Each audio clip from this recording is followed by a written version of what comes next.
네, 오늘 말씀은 요한복음 강의 세 번째 시간입니다. 제목은 나는 새하고 그는 흥해야 하는 제목입니다. 네. 이 오늘 말씀은 세례 요한, 여러분들이 너무 잘 아시는 세례 요한과 그 요한의 두 제자, 그 사람 예수님에 대해서 말하고 있던 그 말씀이죠. 조금 전에 읽으셨는데요. 이 요한복음에서 또는 복음서에서 세례 요한은 아주 중요한 인물로 다루고 있습니다. 그 이유가 무엇일까요? 하나님 앞에 불순종과 타락을 일삼던 그 이스라엘이 완전히 망하고 포로로 끌려갔다가 그 에스라를 통해서 이제 성전이 재건축이 됩니다. 예루살렘 땅에. 그게 BC 한 516년경인데요. 그 이후에 구약시대 마지막 선지자로 활동한 사람이 바로 말라기입니다. 말라기, 구약 우리 성경의 제일 마지막 책이 말라기서죠. BC 400년대 한 중반기입니다.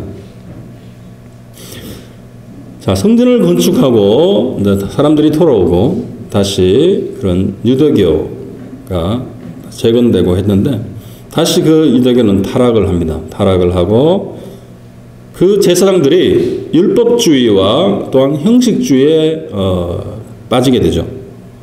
그래서 그 말라기서 BC 400년 중반대에 쓰니 그 말라기서 1장 6절 말씀을 보면 이렇게 되어 있어요.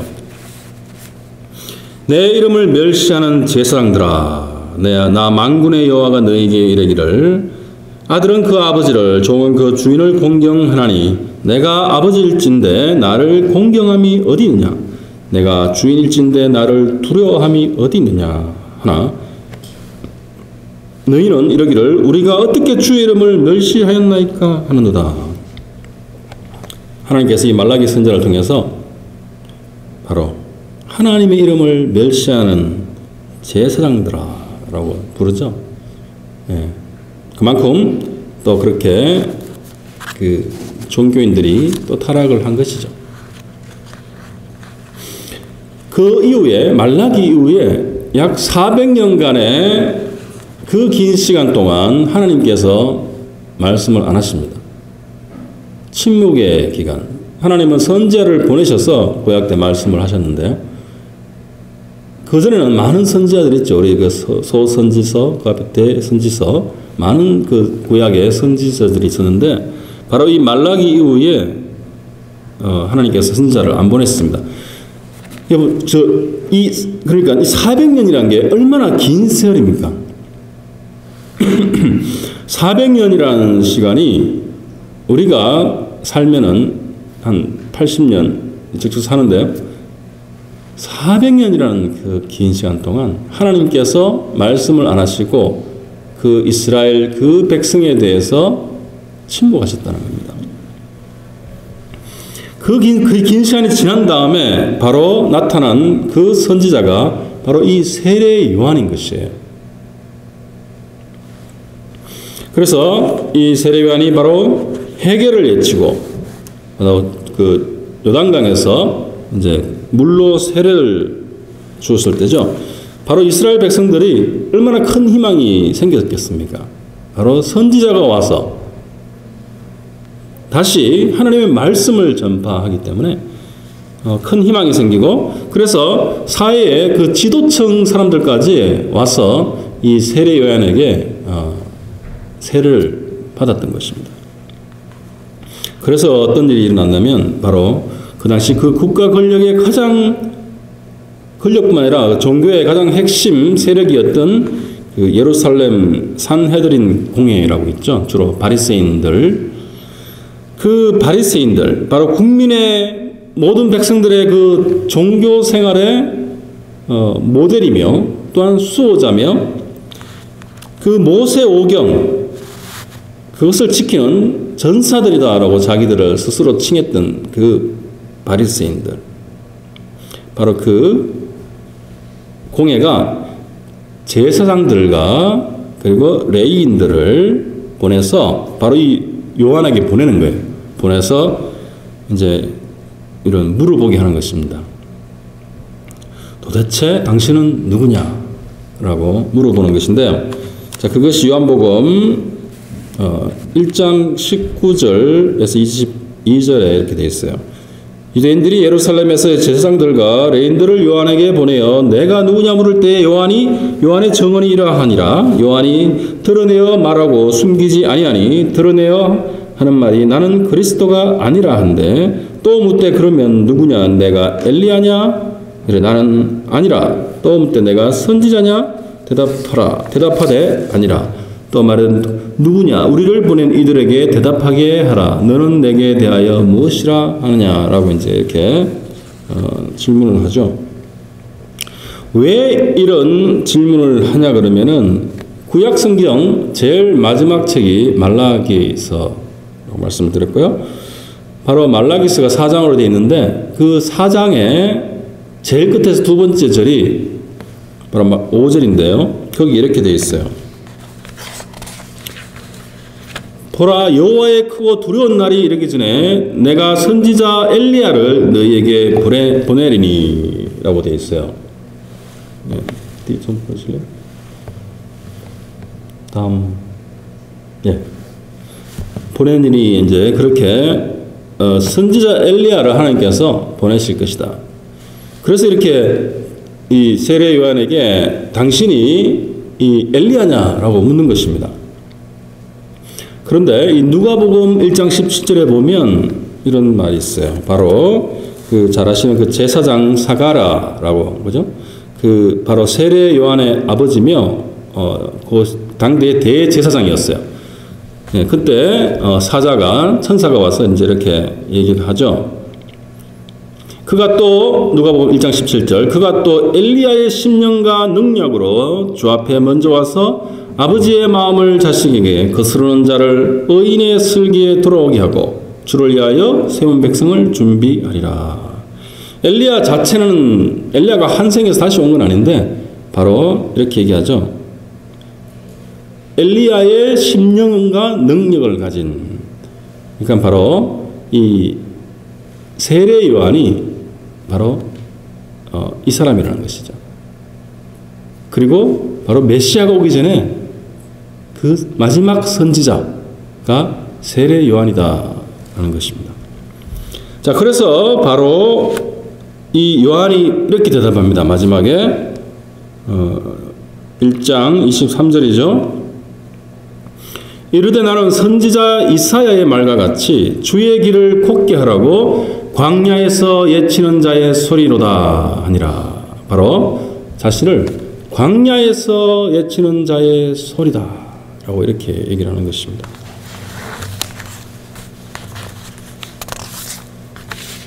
자, 간단한 그런 배경을 제가 말씀을 드렸고요. 오늘 말씀은 이 세례 요한이 참 겸손한 그러한 삶의 모습을 보였습니다. 그래서 이 세례 요한의 세 가지 겸손에 대해서 제가 좀 정리해서 말씀을 드리려고 합니다.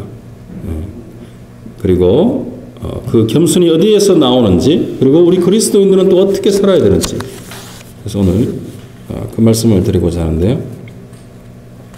자, 첫 번째로는 바로 그 당대의 최고의 선지자였던 국가의 최고 기관에서 대제사장을 보내서 좀 물어보라고 할 정도로 그러한 400년이 지나서 그 광야의 소리로 왔던 그 최고의 선지자였어요. 그 당시에서. 그 세례 요한은 자신은 단지 한 소리일 뿐이다. 광야에서 울리는 회개를 외치는 메시아가 오기 전에 그 길을 준비하는 한 외치는 소리일 뿐이다 라고 그렇게 말하는 것이에요. 그리고 어떻게 말합니까? 그 자기 다음에 오실 분의 신발끈, 그 샌들끈도 함부로 그것을 풀지 못할 그러한 자이다 라고 합니다. 신발끈조차 함부로 건드릴 수 없는. 그래서 앞으로 오실 분이 어떤 분이신가를 또한 얘기하는 거죠. 자기랑 비교해서. 그래서 그 오실 분에 대한 종의 일을 하고 있는데 종도 되지 못할 종이 주로 신발끈을 메어주고 또 풀고 했는데요. 그럴 자격조차 없는 그러한 자기는 비천한 존재다라고 지금 얘기를 하고 있는 것이에요. 그 파견온 그 대제사장들에게. 바로 그 말에 세례 요한의 인격과 겸손이 나타나는 것입니다. 네. 자, 그리고 그 선지자 요한이 또 예수님이 나타났을 때 그렇게 또한 정언을 하고 있는 것이에요. 오늘 읽었던 말씀처럼. 그것이 바로 첫 번째가 뭐냐면은 그렇게 말했죠. 세상 죄를 지고 가는 하나님의 어린 양이로다 라고 하지 않습니까? 그래서 바로 이 유대인들 그리고 이 복음서를 읽는 모든 이 그리스도인들은 바로 이 하나님의 어린 양이다 하는 것을 어떻게 받아들이겠습니까? 바로 구약 성경에 출애굽기 12장이죠. 유월절 양, 그 문지방에 문설주에 바르기 위해서 다 잡았던 그 양들, 희생양들, 그것이 떠올랐을 거고요. 바로 양. 그리고 이사야서 53장에 또 6절, 7절 말씀, 네, 그 말씀을 또 떠올렸을 거예요. 네, 거기 없죠. 네. 그리고 바로 그 도살장으로 끌려가는 그 양에 대한 그 말씀입니다.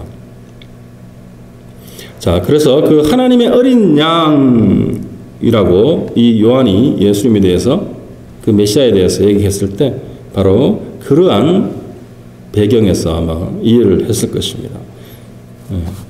자, 그리고 또한 그 요한이 세례 요한이 예수님을 나타내는 이 정언을 하는 것은 무엇입니까? 바로 요한이 요단강에서 예수님이 오셔가지고 세례를 줄 때 바로 성령이 비둘기처럼 하늘에서 내려와서 바로 예수님 머리 위에 머물렀다라는 것입니다. 그 말은 눈에 보이도록 성령께서 머물렀다는 거예요. 그때. 정말 비둘기가 내려오는 그런 모양처럼 내려오셔가지고 그렇게 봤다는 것이에요. 네. 자, 이 1장 33절에 이렇게 나와 있죠. 나도 그를 알지 못하였으나 나를 보내어 물로 세례를 베풀라 하신 그이가 나에게 말씀하시되 성령이 내려서 누구 위에든지 머무는 것을 보거든 그가 곧 성령으로 세례를 베푸는 이인 줄 알라 하셨기에 바로 뭐라고 했습니까?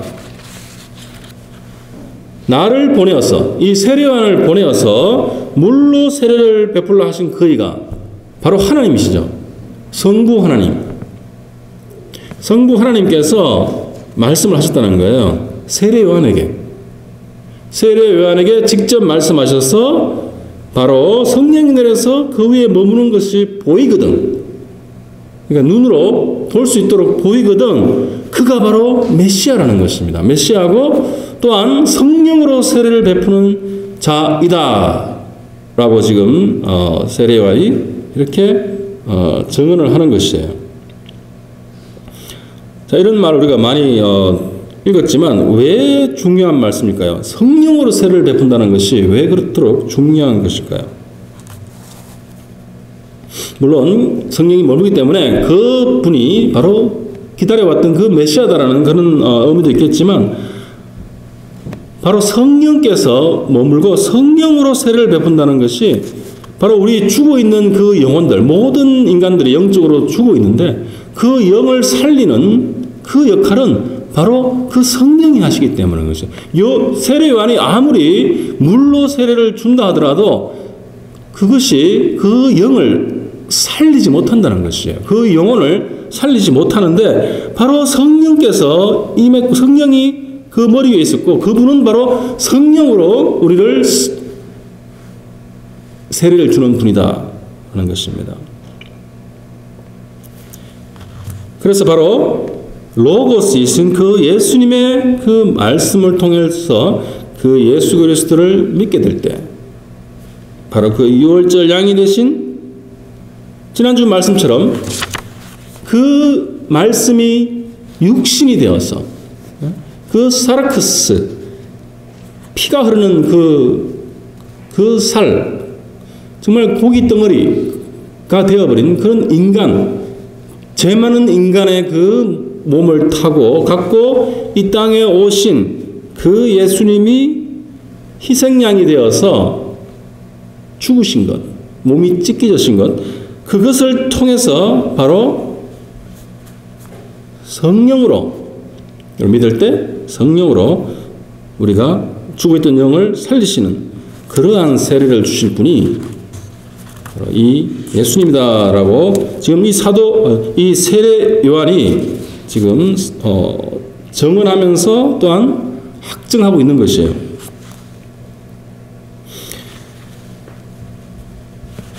이 선지자들이 성령을 줄 수가 없지 않습니까? 그죠? 왜냐하면 성령은 하나님이시기 때문에. 그리고 유대교의 그 종교의 그 대제사장들, 그러한 사람들도 절대 성령을 받도록 할 수 없는 존재들이잖아요. 당대의 최고의 그러한 제사장일지언정. 또한 인간이 아무리 훌륭한 그런 도덕성과 그러한 절제와 또한 자기 수양을 한다 하더라도 하나님 앞에서 우리가 그런 성령을 받아서 영적으로 새로 살아나는 그러한 영혼이 살아나는 그러한 일은 일어나지 않는다는 것입니다. 오직 이것은 하나님만이 하실 수 있는 것이고 바로 메시아 그리스도만이 주실 수 있는 성령을 줄 수 있는 그러한 것이죠. 자, 그래서 바로 세례 요한 자신은 바로 구약시대의 마지막 선지자로서 또한 당대의 최고 선지자로서 바로 주의 길을 준비하는, 주의 길을 곧게 하는 그러한 선지자였습니다. 자, 그렇지만 저의 그 그리스도의 신발끈조차 감히 만질 수 없는, 풀 수 없는 그런 자이다라고 이렇게 겸손함을 가졌는데요. 이것은 어떻게 가능할까요? 바로 예수 그리스도가 조금 전에 설명드린 대로 바로 진정한 메시아라는 것을 인식할 때만 그것이 가능해진다는 것입니다. 바로 이 세례 요한이 예수님을 진정한 메시아로, 구원자로 인식을 했다는 것이죠. 마찬가지, 우리들도 마찬가지예요. 우리가 예수님을 믿기 전이나 아니면 초신자 때나 뭐 지금도 그럴 수 있죠. 많은 그리스도인들이 그럴 수 있는데요. 성인 중에 한 사람이다. 아주 훌륭한 그런 성인이다라고 간주하면 어떻게 됩니까? 그때 우리가 이렇게 올라가요. 우리가 올라가고 나를 이렇게 올립니다. 밀어 올리고 바로 예수님은 끌어내리는 거예요. 그렇게 끌어내려서 우리 마음속에 어떤 마음이 듭니까? 나도 꽤 괜찮은 사람이다. 그런 마음을 우리가 갖게 되는 것이에요. 또는 또 예수님의 그 십자가의 그 길이 또한 그 종교다원론처럼 많은 그런 구원의 길 중에 하나라고 우리가 믿을 때, 그렇게 될 때는 우리는 적당히 양심적으로 신앙생활을 하면 됩니다. 신앙생활을 하게 되고요. 그리고 이 세상과 이 신앙이란 것을 함께 추구해도 괜찮다라고 생각을 하게 됩니다. 우리 마음속에. 어떻게 됩니까? 그러면 다시 우리는 올라가고 예수 그리스도는 내려가는 거죠. 우리 마음속에서. 바로 이것은 세례 요한이 가졌던 그 마음이 아니에요. 세례 요한이 그렇게 자기를 겸손하게 말할 수 있었던 이유는 바로 예수님께서 그리스도라는 것을 정말 확신할 때만 자기가 그런 말을 할 수 있게 되는 것입니다. 그것이 한 가지 첫 번째 포인트고요. 자, 그리고 두 번째 이 세례 요한의 겸손이 드러나는 건데요. 바로 1장 35절부터인데요. 오늘 본문 말씀 읽으셨는데 무엇입니까? 바로 다음 날에 일어난 일이에요. 이튿날에 요한이 자기 제자 중 두 사람과 함께 섰다가 예수께서 그리심을 보고 말하되 보라 하나님의 어린 양이로다. 그랬을 때 두 제자가 그의 말을 듣고 예수를 따르거늘. 자, 끝까지인데요. 이 요한이 선지자면서 또한 랍비로서 제자들을 거느리고 있었어요. 근데 예수님이 오셔서 이렇게 걸으시는 걸 보고 요한이 이렇게 소개를 하는 겁니다. 하나님의 어린 양이다 했을 때 그 제자가 두 사람이 예수님께 갔습니다. 그 제자가 바로 한 사람의 이름은 나와요. 안드레라고. 근데 한 사람 이름은 안 나오는데 그것은 바로 이 요한복음을 쓴 저자이기 때문에 자기 자신이기 때문에 이름을 안 적어 놓은 것입니다. 바로 이 요한이에요. 사도 요한. 그래서 이 사도 요한, 앞으로 사도가 될 그 요한과 안드레가 바로 이 세례 요한의 말을 듣고 예수님께로 갑니다. 그래서 예수님을 쫓아갔다라고 하죠. 자, 이것은 바로 그 세례 요한이 이 두 제자를 예수님께 보냈다는 것이에요. 그냥 이 두 사람이 가서 예수님께 갔다는 게 아니고 사실은 그 랍비가, 그것도 선지자가 스승이 제자를 보낸 거예요. 그렇지 않고는 갈 수가 없지 않겠습니까? 그래서 그 모든 그 제자의 모든 것을 배울 것을 가르쳐주고 같이 이렇게 또 동거동락하는 그러한 제자들을 또한 그 자기 자신의 가장 중요한 존재들이 제자일 거 아니에요. 광야에서 정말 그러한 삶을 사는 요한이, 세례 요한이, 물론 그 하나님의 그 소명이 가장 큰 일이었겠지만 인간적으로 봤을 때 그 자기가 가르쳤던 그 제자들이 얼마나 귀한 존재겠습니까? 가르쳐서 하나님 일을 하게 할. 그래서 정말 내가 그냥 강야에서 그냥 울리는 소리다, 외치는 소리다라고 하는 것도 참 겸손한 말이지만 당대의 최고의 선자로서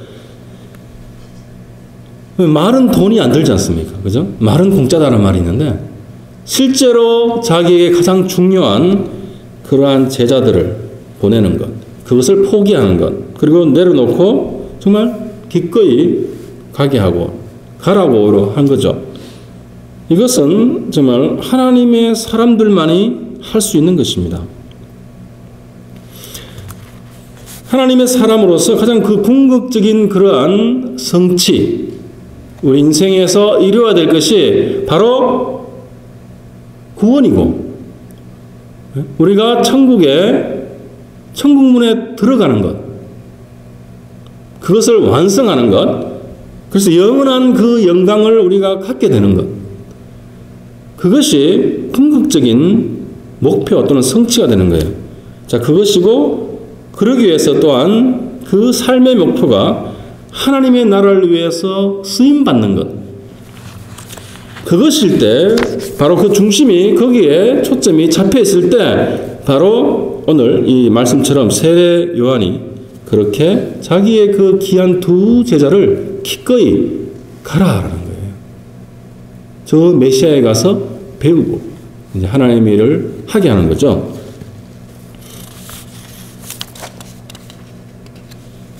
자, 이렇게 이 두 제자가 예수님께 갑니다. 가서 예수님께 갔을 때 예수님께서 이 두 제자에게 이렇게 묻습니다. 무엇을 구하느냐 하는 거죠. 38절인데요. 무엇을 구하느냐.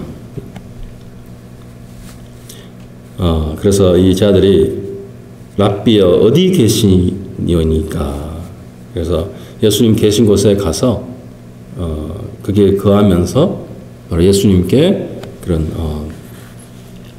배움을 가졌겠죠.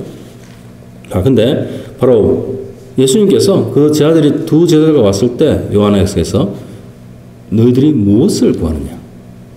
내한테 왔는데 영어로 What do you seek?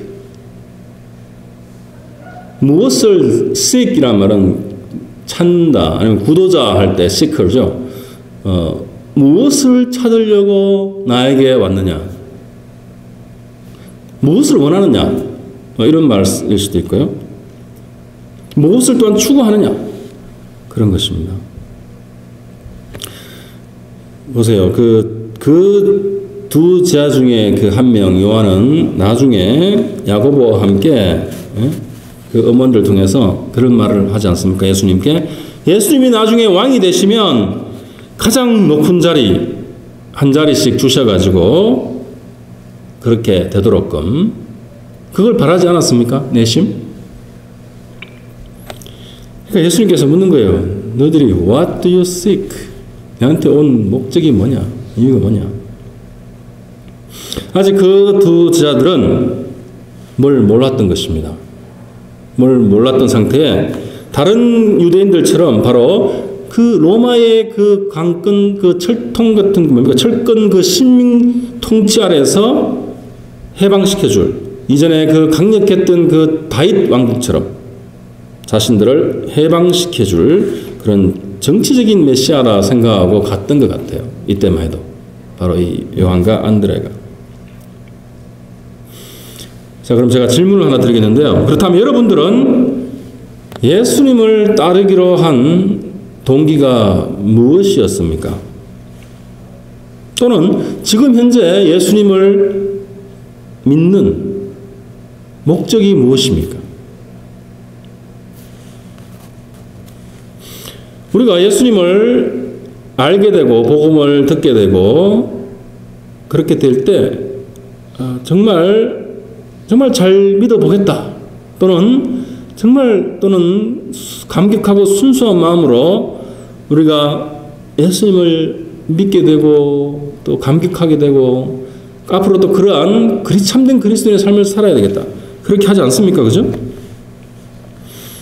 그렇지만 사실 우리가 예수님을 처음 믿기로 했을 때 우리 마음속은 그 마음이 정말 순수하고 그래서 정말 순수한 그런 올바른 목표를 다 갖게 되는 것은 아니라는 말씀이죠.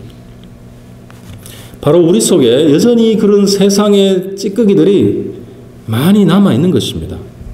그래서 예수님을 믿으면서 바로 이 안드레와 이 요한처럼 그 마음속에 여전히 그런 욕심이 남아있고 또한 우리 속에 경쟁심이 남아있고 그래서 세상의 어떤 그런 명성이나 또는 둘 중에 하나를 항상 추구하죠. 부를 추구해서 또는 안락한 삶을 추구하시는 그런 마음이 있다는 거죠. 마음. 그것이 목적이 아닌데 우리 안에 그런 찌꺼기가 남아있다는 것이에요. 그래서 실제적인 이익이 걸려있는 상황이 딱 우리에게 맞닥뜨려지면 그 순간에 우리가 기꺼이 양보하거나 손해를 보려고 하지 않는다는 것입니다. 그래서 우리의 그 자존심이 또한 걸려있는 부분이 또 딱 맞닥뜨려지면 그것이 또 안 된다는 것이에요. 정말 우리가 그렇기 때문에 우리가 어떻게 해야 됩니까? 바로 우리 속에 가슴 속에 우리 그려져 있는 새겨져 있는 우리의 그 그리스도인이라는 정체성을 그렇기 때문에 더 분명히 확실히 가지고 바로 우리의 모든 그런 말과 행동이 예수 그리스도의 이름으로 우리가 다른 사람들에게 들려진다는 것 또한 비춰진다는 것 그것을 우리가 생각하면서 바로 정말 모든 그런 인간관계나 이런 것 가운데 나의 유익이 아니라 정말 다른 사람들의 유익을 위해서 정말 기쁜 마음으로 우리가 또한 그렇게 행해야 되는 것입니다. 바로 그 마음, 그것이 바로 이 세례 요한이 제자들을 보내는 그 마음처럼 우리가 또한 그렇게 되어 가야 한다는 것이죠. 자, 요한복음 3장 30절 말씀인데요.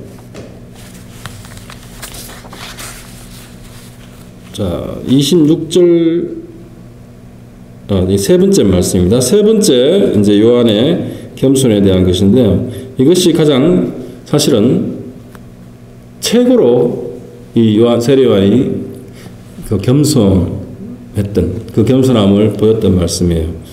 이 3장 보시면은 30절 이렇게 되어 있죠. 말씀이 떴나요? 제일 밑에 말씀입니다.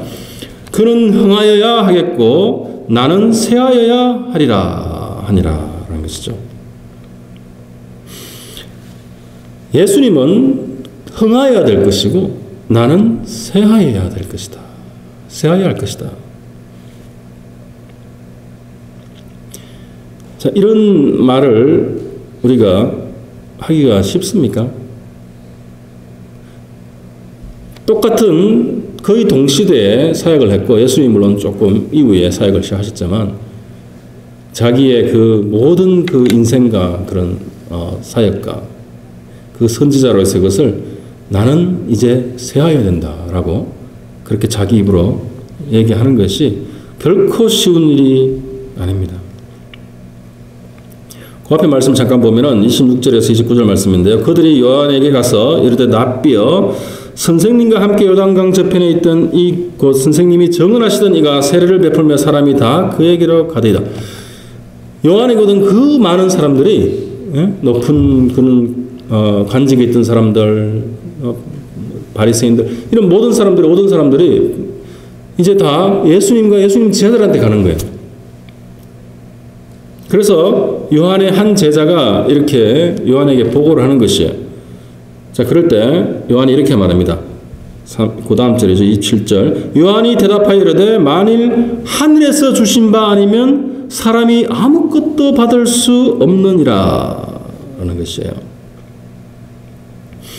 그래서 그 다음에 또 붙여서 내가 말한 바 나는 그리스도가 아니요 그의 앞에 보내심을 받은 자라고 한 것을 정언할 자는 너희니라.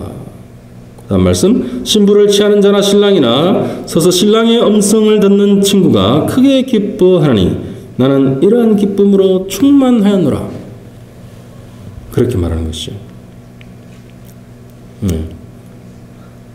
자, 27절 말씀. 정말 하나님 하늘에 주신 바가 아니면 사람은 아무것도 받을 수 없다는 말씀. 참 중요한 말씀인데요. 그 말씀은 바로 우리가 지금 갖고 있는 것들은 무엇이든 간에 전부 하나님께서 주신 것이다 라는 말씀입니다.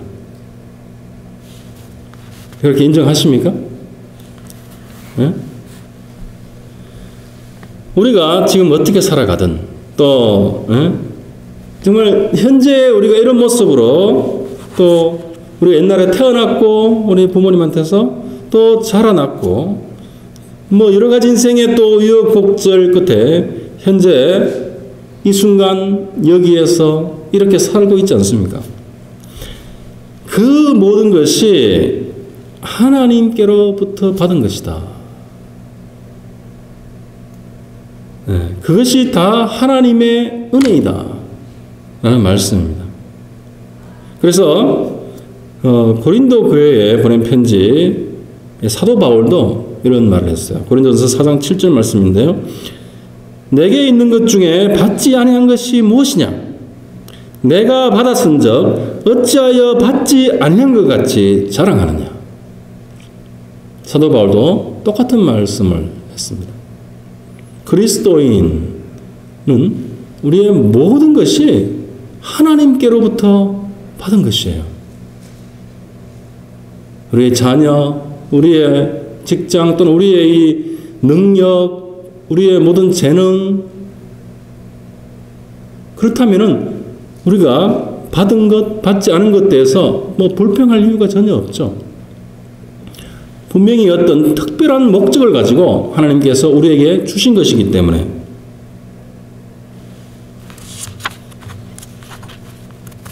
그래서 이 3장 30절 말씀, 이 말씀을 우리가 어떻게 그렇다면 적용을 해야 되겠습니까?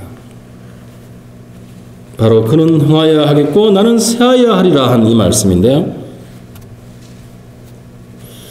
바로 세례요한은 선지자로서 바로 이 그리스도의 길을 닦고 예비하는 임무를 훌륭히 잘 마쳤기 때문에 바로 자기의 그 사역은 이제 쇠퇴해 가야 된다라고 지금 말하는 것입니다.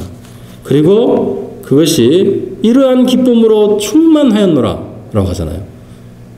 자기는 이제 쇠하여 가는 것 자체도 예수 그리스도의 길을 닦는 것, 그것으로 나는 임무를 완수했고 자기는 기쁨으로 충만하다라고 얘기하는 것입니다. 자, 그것을 우리에게 적용하자면 이렇게 될 수 있겠죠.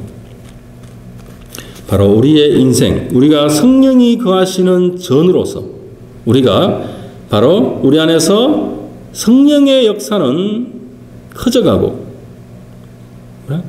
바로 그 세례요한이 쇠하여 가야 한다는 것처럼 바로 우리의 이 육의 역사는 바로 줄어져 가야 되는 것, 쇠하여 가는 것, 그렇게 적용할 수가 있습니다. 바로 그리스도가 오셔서 바로 그 그리스도가 흥하여지는 것은 바로 현대를 살아가는 우리 그리스도 안에서는 바로 우리 안에 있는 그 성령의 역사와 성령의 능력과 성령의 인도하심과 그리고 그 성령에 우리가 순종하는 그것은 더 흥하여 가고 반대로 우리 이 육의 역사, 바로 사르커스라고 하는 그 육의 그 역사들은, 일들은 바로 쇠하여져 가야 된다는 것입니다. 그랬을 때 똑같이 우리도 기쁨으로 충만할 수 있는 것입니다. 이 세례요한처럼. 자, 우리가 하나님께로부터 받지 않은 것이 하나도 없기 때문에 모든 것은 하나님께로부터 1차적으로 와야 되는 것이기 때문에 바로 우리 그리스도인들의 삶이란 것은 어떤 것입니까? 일단 수동적일 수밖에는 없습니다. 그렇지만 그 모든 것이 하나님께서 주신 은혜이지 않습니까? 그죠? 그렇게 됐을 때 은혜이기 때문에 우리에게는 그 은혜가 되게, 은혜를 은혜되게 하는 그러할 또한 그런 책임이 있는 것이에요.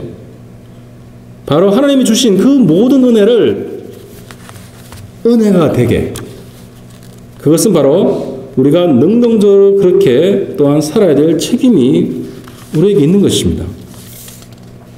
자, 그래서 바로 은혜가 은혜되게 한다는 것은 어떤 것입니까? 바로 1차적으로 우리가 받은 것을 그 받은 그 안에서 우리가 사는 것을 말하는 건데요. 자, 그래서 우리가 하나님께 사랑을 받았으면 또한 우리가 사랑을 주는 것입니다. 사랑을 베푸는 것이에요. 수동적으로 받은 것을 또한 능동적으로 나눠주는 것. 그럴 때 바로 은혜가 되는 것입니다. 그리고 우리가 용서를 또한 받았으면 또 다른 사람들을 용서하는 것이 또한 은혜가 은혜되게 하는 것이고요. 우리가 긍휼을 입었으면 그렇기 때문에 다른 사람에게 긍휼과 또한 자비를 베푸는 것, 그것이 바로 은혜를 은혜되게 하는 것이라는 것이죠. 정말 우리가 한때는 다 탕자였지 않습니까? 그렇듯이 그 예수님의 그 탕자의 비유처럼 탕자로서 그 하나님의 사랑을 우리가 다 받은 사람들이잖아요. 자, 그랬으면 또한 예수님의 그 달란트의 비유처럼 바로 사랑과 용서와 긍휼과 그 자비를 주신 분인 그 하나님과 바로 예수 그리스도에게 바로 어떻게 해야 됩니까? 우리가 다른 사람들, 우리 형제 자매들, 그런 사람들에게 그것을 행함으로써 바로 하나님의 나라에 이윤이 남게 프라핏이 남도록 남겨드리는 것. 하나님께 드리는 것이 아니라 바로 하나님의 나라의 킹덤 of God. 그래서 다른 사람들에게 그것을 베풀므로써 2배가 되고 3배가 되고 그렇게 이윤을 남겨드리는 것이 바로 은혜가 은혜되게 한다는 것입니다. 제가 이것은 천국의 경제학이다 라고 제가 이름을 남대로 붙여봤어요. 그리고 이것은 분명히 하나님 나라의 법입니다.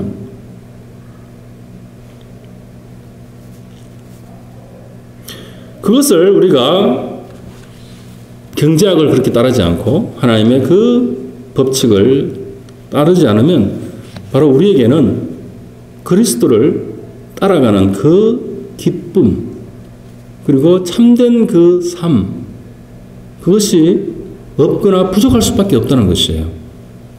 그것이 내 중심적으로 이루어진다면 우리는 은혜가 은혜되게 해야 될 그런 책임이 분명히 있는 것입니다.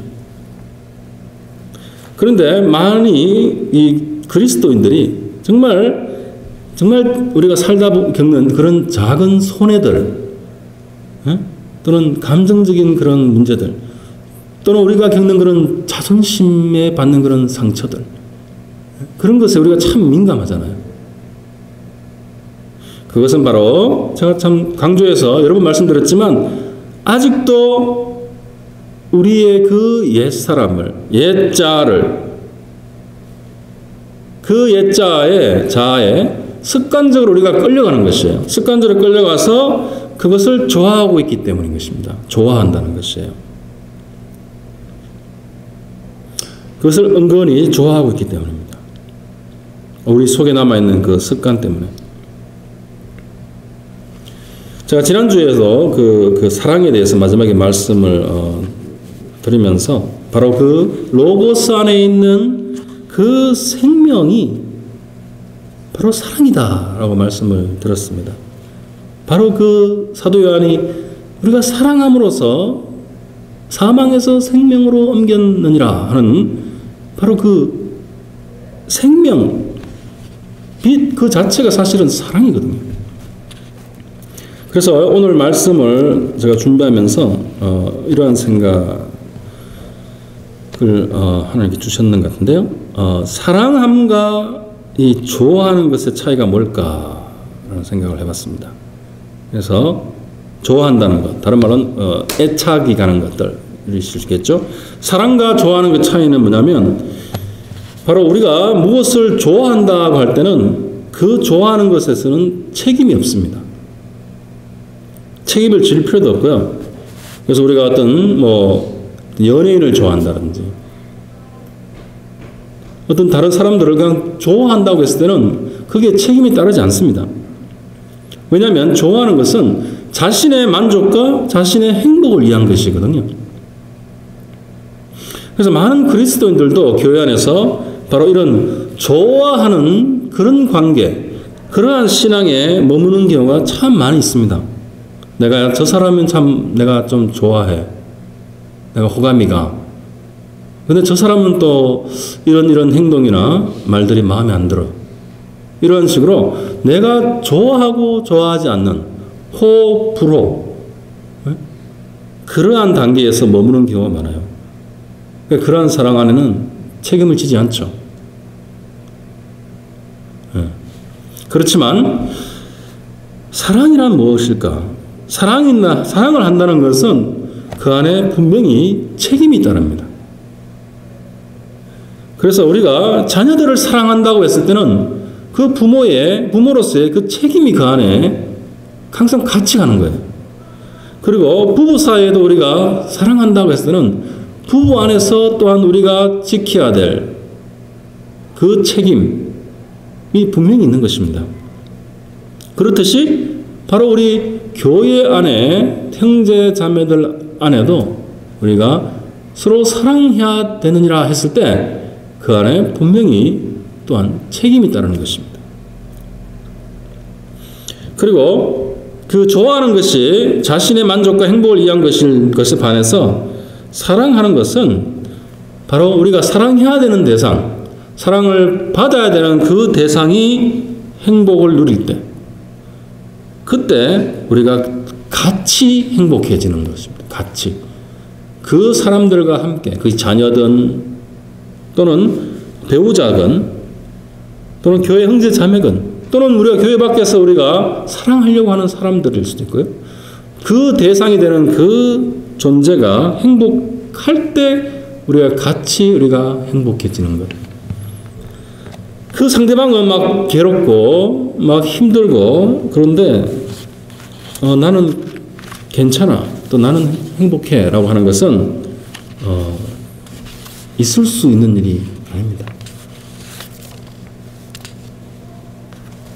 자, 그것이 사랑이기 때문에 바로 그 많이 부족한 그러한 형제 자매들이나 교회 안에서 또는 배우자나 또는 우리 철없는 자녀들이나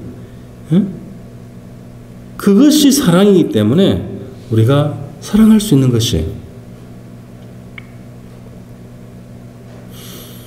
자, 그렇지만 우리는 아직 부족한 존재이기 때문에 우리 안에 여전히 그런 좋아하는 것, 또 우리가 싫어하는 것 여전히 다 있습니다.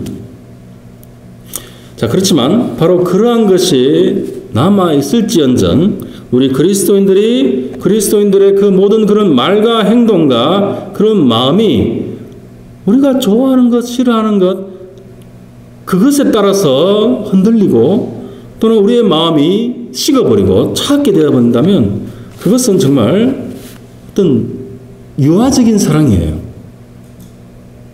어린아이의 사랑이라는 것입니다. 철없는 철부지 사랑인 것이죠. 자, 그렇지만 바로 예수 그리스도 안에 있는 그 하나님의 사랑은 바로 그래서 인내하고 용서하고 정말 나 자신의 그 유익을 생각하지 않는 그러한 사랑이며 항상 긍휼과 자비를 베푸는 그러한 사랑이라는 것이죠. 그럴 때 바로 그것이 그리스도인의 성숙입니다. 그리스도인의 성숙이고 또한 조금 전에 말씀드렸듯이 하나님의 그 은혜가 은혜 되게 하는 그러한 사랑이 되는 것이죠. 은혜가 은혜 되게 하는 것. 네. 오늘 말씀을 통해서 이 세례 요한의 그 세 가지 그 겸손함에 대해서 저희가 또 듣고 배웠는데요. 바로 그 세례 요한의 바로 그 궁극적인 목표였던 그 인생의 목적이 되었던 바로 그 예수 그리스도. 그 예수 그리스도의 그 삶과 그 성품을 정말 우리 속에 정말 꼭 담아내야 되겠다. 예수 그리스도의 그 인격을 우리가 정말 내 인격 속에 담아내고야 말겠다. 그러한 결단이 우리 속에 있어야 됩니다. 그래서 우리가 정말 사도 세례 그 요한의 말처럼 정말 나는 날마다 새하여 가고 바로 내 속에 있는 그리스도가 더 풍성히 흥할 수 있도록 정말 그렇게 되고 싶은 그러한 갈망과 그런 열정을 우리가 가져야 되는 것입니다. 네, 그래서 우리 지금부터 같이 기도하고요. 또한 그것을 위해서 또한 결단하는 그러한 시간을 갖도록 하겠습니다. 네, 제가 먼저 기도하겠습니다. 마무리 기도하고요.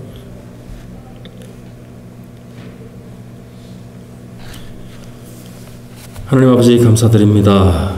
정말 저희가 정말 예수 그리스도 안에서 정말 그 세례 요한이 선포했던 것처럼 그러한 보화 같은 그런 값진 진주 같은 그런 예수 그리스도를 우리가 갖고 소유하고 정말 누리며 살게 해주심을 감사드립니다. 정말 저희가 우리의 삶 가운데 정말 그러한 값진 것을 더욱더 발전시켜 나가고 우리의 그 육의 모습을 날마다 또한 새하게 만드는 참 그러한 삶을 저희가 또한 살아갈 수 있도록 주님 인도해 주시옵소서. 성령의 능력으로 저희를 강건하시고 저희 삶 가운데 그리스도의 그 생명과 빛이 드러날 수 있도록 주님 축복하여 주시옵소서. 또한 저희들 정말 그러한 예수 그리스도의 그 마음과 그 인격과 성품을 정말 닮아가고야 말겠다는 또한 그런 결단을 할 수 있는 또한 그런 시간 될 수 있도록 주님 축복하여 주시옵소서. 이 모든 말씀 예수님 이름으로 기도드렸습니다. 아멘.